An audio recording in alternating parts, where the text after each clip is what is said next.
This is a Canon Chat where we talk about topics in the movie world that are bigger than the news.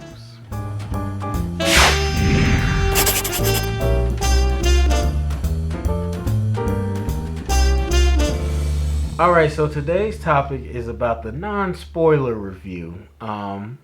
So this is a thing that I would say kind of popped up recently. I mean, it became prevalent as social media became prevalent. But I would have to say with the comic book movies, it became more of a thing. We have trailer reaction videos now where everybody has to tape themselves reacting to videos. We have spoiler reviews, non-spoiler reviews, teasers, so much.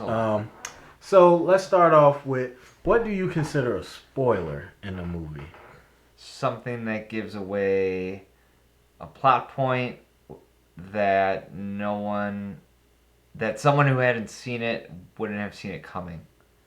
So something, any twist or some twist, something that would give away something that moves the story forward in a major way.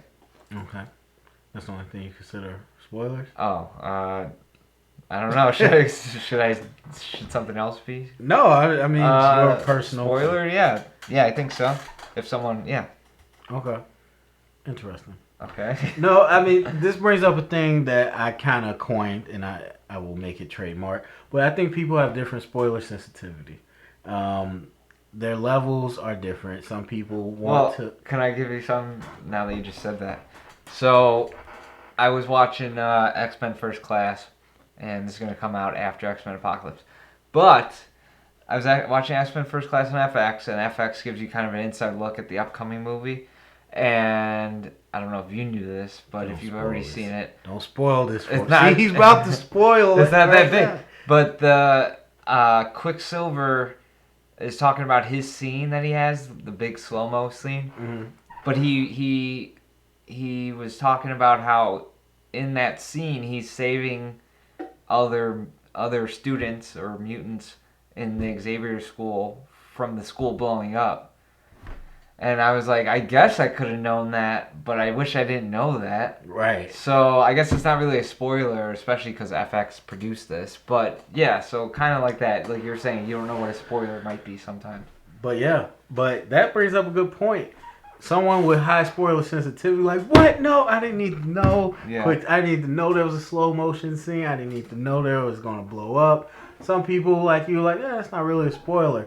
And I think that's kind of the crux of this whole conversation that we'll get into, is that some people just, non-spoiler, I'm not going to tell you any spoilers, but to me that might be a spoiler. You know what I mean? So for me personally, and that's tough, I honestly think it's case by case, but for the most part, any plot, that's hands down number one. I don't need to know any plot details. Any characters that weren't in the marketing, do not tell me that they're going to be in the movie. Yeah. Like, so this isn't a spoiler, literally. Wolverine. Because they showed it in the trailer. They showed that was unnecessary. It was. So my point is, if they didn't show that, and then someone saw the movie and was like, hey, Terry, Wolverine's in this movie, would you feel that's a spoiler? I'm like, well, for me, yes, because they didn't show me that in the trailer. Yeah. So yeah, I would consider that. Same thing with Batman vs Superman. If we never saw Wonder Woman, even though we knew she was going to be in that movie. Yeah. If it said Gal Gadot is Wonder Woman, but we never saw her, I wouldn't want you to tell me how she showed up or any of that. So for me, that any character reveals or plot points are major spoilers for me. Sure. Okay. All right, so going forward, we'll look at some examples, and then you tell me if this is a spoiler for you. So if someone tells you how much screen time or how many lines a character has. So, for example, Spider-Man. I mean, there's a lot. One that sticks out to me is a non-spoiler review that I was watching of BVS, and it was like, I'll tell you this is not a spoiler. Wonder Woman has 15 lines in the movie. Is that a spoiler for you? That's very situation depending on how much I care about that character, I think. Mm-hmm. But potentially it could. Because you could know absolutely nothing about what they... So say if you say I knew Spider-Man was in the movie, but I didn't know everyone, the writers and producers all gave away that he was gonna be there for like 20 minutes. They said it. They gave it away. We knew it from the news. But if I didn't know it, and I don't know, I guess I'd be pretty mad if I found out. But I wouldn't at the same time because maybe it was something I already estimated in my own head. So it's a light spoiler for you. It's a light spoiler. It's pretty much the Quicksilver one too. Okay. And all that. Yeah, I think for me that's not a spoiler. Yeah, not really. I don't think it's, but you're right. I think there's small situations because sometimes there's movies that really market a movie one way and it's not actually that way. So the example I could think of, which is not a comic book movie, but I'll say it anyway, is Hail Caesar. Like they had this nice ensemble cast, and one of the people that they showed was Jonah Hill. And so they showed like a little 20-second scene. Like it's pretty long for a trailer. And so it wasn't like a huge like selling point to me. But I'm like, okay, Jonah Hill, Channing Tatum, everybody's in there. And then I was watching the reviews and they was like, Jonah Hill, the moment you see him in the trailer, that's the only time he's in the movie. And I'm talking about he's on interviews, all the group interviews. His name is on the top billing. And I'm like, so in that case, that is a spoiler. But for the most part, to me, I'm like, if it's Wonder Woman, I kind of knew she didn't have a lot of lines. Or if you said Batman has 5,000 lines, I'm like, well, duh, it's called Batman v Superman. Yeah. So I don't know. You're right, but for the most part for me, that's not a spoiler. So what about if someone tells you scenes to look for in a movie? So for the easiest example, Civil War. This is not a spoiler, but watch out for the airport scene. It's not so much a spoiler, so no, not a spoiler, but it still in a way spoils it for me because that's kind of what I'm thinking about then throughout the movie, and then I'm kind of everything else is like taking a back seat. When maybe if I wasn't thinking that way, I would have thought, hey, the chase scene was better than the airport scene. But now that everyone's talking about the airport scene, I'm going to be saying, well, I guess that was the best one because everyone else is saying, something like that. Yeah. For me, it's a spoiler. It's definitely a spoiler. I didn't like that. I mean, But then it gets your gears rolling and be like, why? Did someone die? Or did something, big happen? Yeah. So, like... I mean, so for Civil War, that didn't necessarily spoil it for me, but I think it does play into the feeling that it was overhyped. Well, it does, because you keep hearing about it, and it's like going into it, that's what you're thinking about, like you said.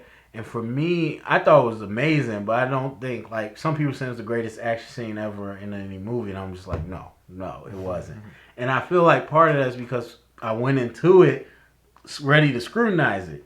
And so, like you said, that's why it's a spoiler for me. I want to absorb the movie as it's being shown to me. I don't want to come in sitting here with my magnifying glass ready. Yeah. And so, like, I don't like when people tell me what scenes, like, messes with you subconsciously. Even like you were saying with Quicksilver and the mansion exploding, like, I just, like, I don't need to know that. Like, I didn't, like, yes, apocalypse happening, I could think the mansion is possible, it could explode.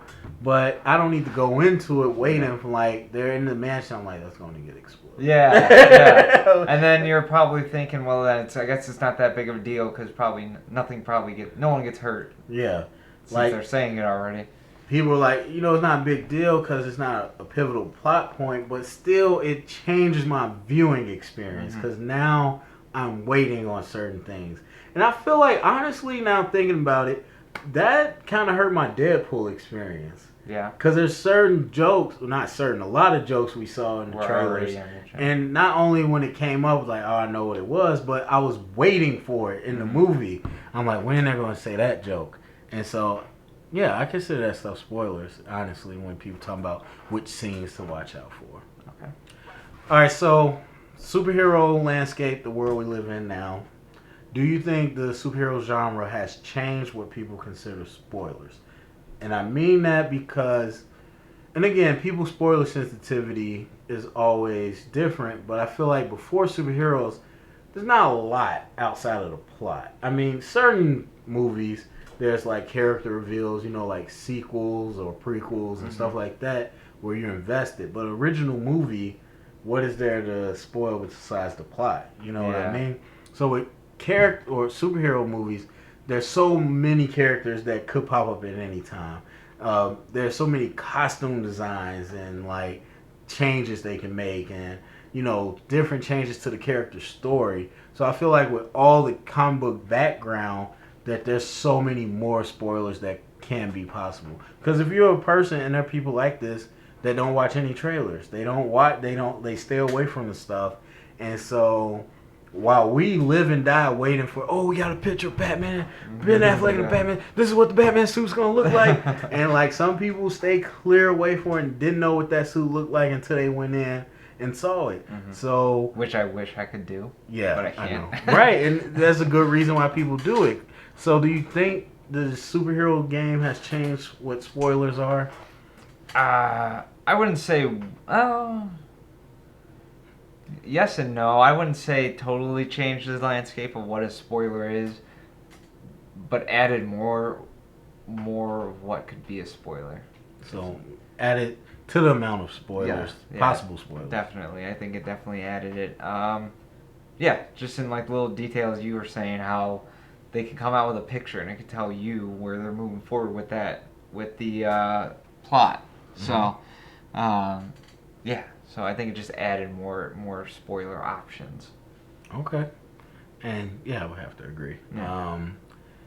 For me, I mean, even for me personally, I guess when I was kind of setting it up, those were all my reasons why I think you add, because there's so much of the stories that are already there, and so it's like any little hint can tell us where the story is going, and so I would have to agree. Or it could be a tease or a misdirect. I think within the new spoilers is the opportunity to misdirect. Oh, people. yeah. Because imagine if the first pick of Ben Affleck was in the Flashpoint Batman suit. Yeah. Jeez. And like, what would have happened? But then you go into the movie, and the movie was completely the same. Yeah. He was, Bruce Wayne. I'd have been mad at Warner Brothers. But it would have been a huge misdirect. A dumb one, but it could have been a misdirect. So, yeah. But anyway, so to wrap this up, do you think there's a need for non-review spoilers? I mean, non-review spoilers. Non-spoiler. Non-spoiler review. Dude, is there a need? I would say yes, because people still want to know. Well, I guess if you're listening to a review and that's dictating whether you're going to go see the movie or not, you have a problem anyways, because either you should see the movie if you want. But there's a lot of people like that. But there are a lot of people like that. So, yes, I still think there's a need for people who want that. And I think there's a need for people like the example I have in my head is Kevin Smith, and Kevin Smith saw Batman vs Superman like a week early, and he's on a podcast, and he wanted to give his like 10-minute review, but obviously you couldn't give any spoilers away because it was still before the movie came out. So in that case, I want to know what he thinks of it, or I want to know what so-and-so thinks of it. But obviously I don't want to know any plot points. So I think there's still a need, and I still think that they're fine. They don't bother me. I mean, I still watch, for the most part, the spoiler review more so, but I like it. So we are opposite of the fence on this one. There's a reason the Canon doesn't do non-spoiler reviews. They're stupid. They're dumb. I don't think you need them because, talking about a movie without actually being able to talk about the movie already changes the conversation. So yes, we can give general thoughts, and it really makes the flow less, I don't know. I was gonna say flowy, but it makes it less natural because you're like, and I really wait, or I can tell you this much, and I hate that when I watch non-spoiler reviews. It's like, and you can see whoever's on their panel, they're just so giddy about it, or Yeah. they're so upset about it, and they won't say it. And I'm just like, like I was like, oh my god. But then it's like, okay, that's one part.